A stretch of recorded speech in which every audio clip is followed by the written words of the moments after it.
Hi guys! I got some realizations in life na gusto kong ma-share sa inyo. Most of the people believe that living overseas is masarap ang buhay, that everyone here are, let's quote, mayaman o maraming pera, without knowing that living abroad is just like living in the Philippines. May ups and downs din. Mas mahirap pa nga kung minsan kasi we are far from home, far from our family, at ang dami din ni-sacrifice. Dito sa abroad, hindi uso ang magkasakit, mapagod, at depende pa sa work minsan kahit birthday or even mga special occasions na i-skip na rin. Huwag tayong masyadong magpabudol sa mga nakikita natin sa social media because not everything na nakikita natin totoo.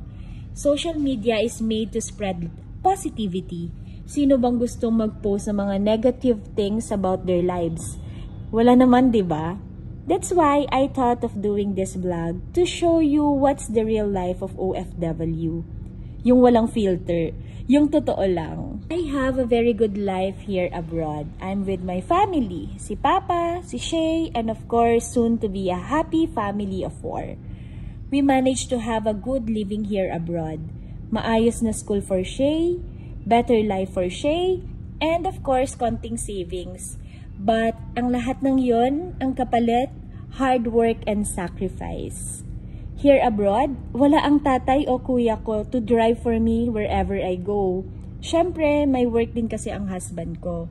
Wala rin kaming helper, so lahat ng gawaing bahay, ginagawa namin after work. Like, maglalaba, magluluto, maglilinis ng bahay. And that's the real life of an OFW. Medyo mahaba-haba pa yung lalakadin natin, guys. Ganito yung ginagawa kong biyahe. Papasok at pauwi ng bahay. Sobrang struggle is real. Everyday akong nag-aalay lakad. Nakikipagsiksikan sa metro at saka sa bus. Init ng pag-aantay sa fermata, sa bus stop. Buti ngayon medyo hindi ganun katapang yung init. Pero nung mga nakaraan, guys, sobrang init. Tirik na tirik talaga ang araw kapag naglalakad ako dito. Bago ako dumating sa bahay, hapong-hapo na ako. Tapos palusong to, guys. Okay lang kapag pauwi. Ang problema ko dito kapag papasok ako, paakyat siya. Tumitigil pa ako doon sa gitna para magpahinga. So, ganyan siya, guys. So, from there, tapos bababa pa ulit tayo. Yan. Yan ang everyday na nilalakad ni Buntis. Wow, bagong ligo yan siya. Baliktad tong si Shay eh. Maliligo muna siya, tapos after niyang maligo, saka siya maglilift o kaya magbabalibol. So, papawisan na ulit. I'm vlogging! Meron pa tayong titiklupin mamaya yan. Pero magluluto muna ako. Naibabad na pala ni Amore yung chicken kasi magsusopas ako ngayon, guys. Si Papi, nagkukudkod. Kesa daw ibayad niya, siya na lang ang magpipintura. Nagawa na nga niya to, oh. Itong bintana. Saka yung pinto doon sa may kwarto namin, saka yung bintana natapos na. Ito na lang yung pinaka-pinto na to, hindi pa niya natatapos. So, Papi,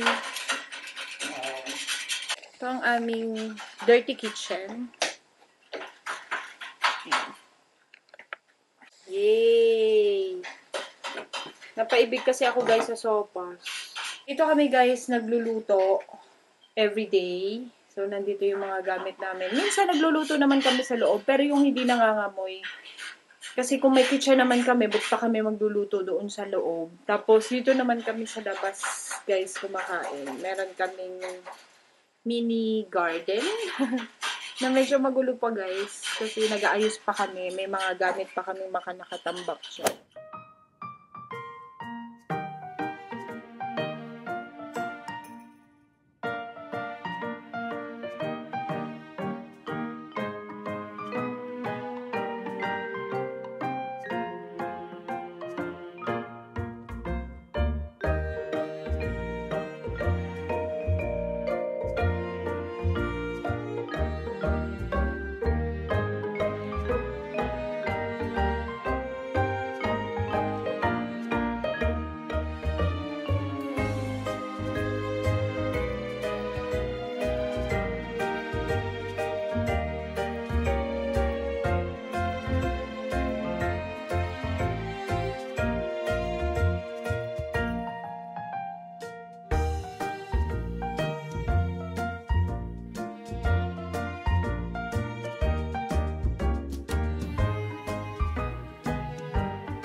So,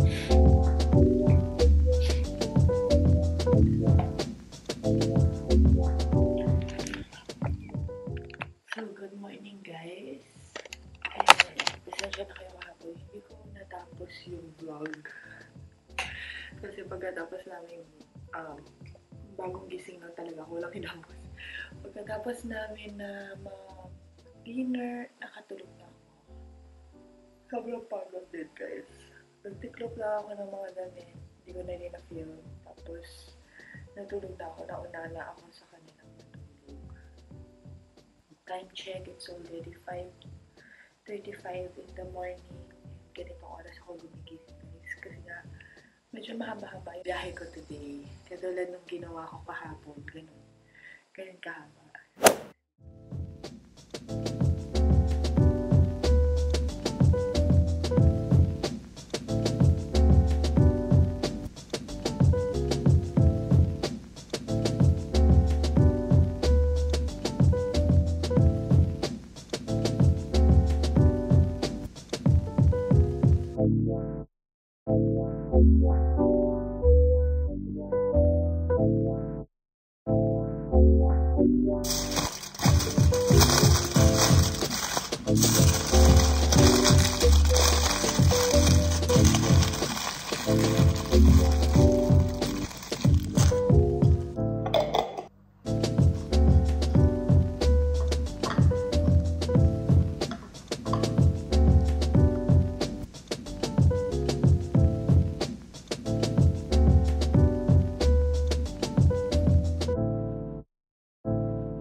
This is our life here in Rome, Italy.